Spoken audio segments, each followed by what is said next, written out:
যিনি মহান স্বাধীনতার যুদ্ধের ঘোষণার মাধ্যমে বাংলাদেশের সাধারণ মানুষকে ঐক্যবদ্ধ করে একত্রিত করে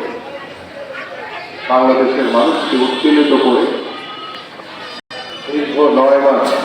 স্বাধীনতার যুদ্ধ করে বাংলাদেশকে স্বাধীন করেছিলেন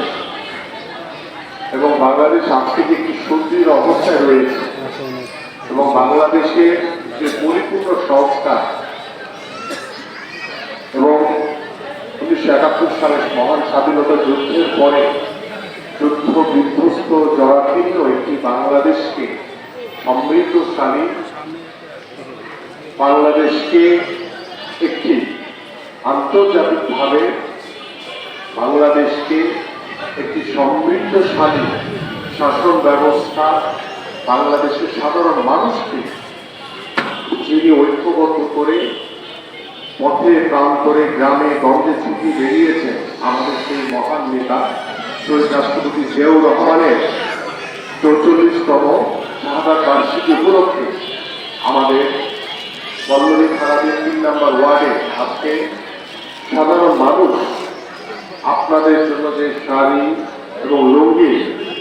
বিতরণের অনুষ্ঠানে আমাদের এখানে উপস্থিত আমাদের পল্লবী থানা বিএনপি ভারপ্রাপ্ত আহ্বায়ক জনাব কামাল হোসেন খান, যুগ্ম আহ্বায়ক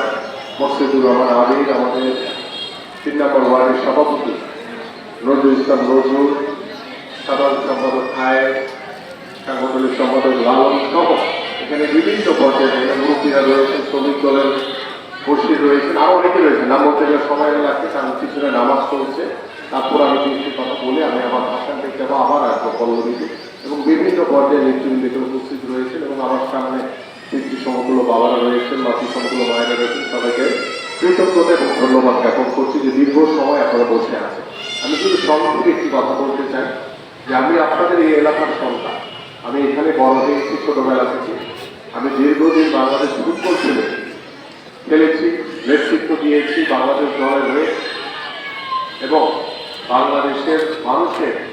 গত 17 বছরে যে দুঃশাসন আমরা দেখেছি, যে নির্যাতন, যে নিপীড়ন আমরা দেখেছি, আমাদের উপরে যেভাবে নির্যাতন করা হয়েছে শারীরিকভাবে মানসিকভাবে, আমাদের প্রত্যেকটি নেতাকর্মী এবং আপনাদের উপরে যেভাবে নির্যাতন করা হয়েছে জোর করে ক্ষমতায় টিকে থাকার জন্য,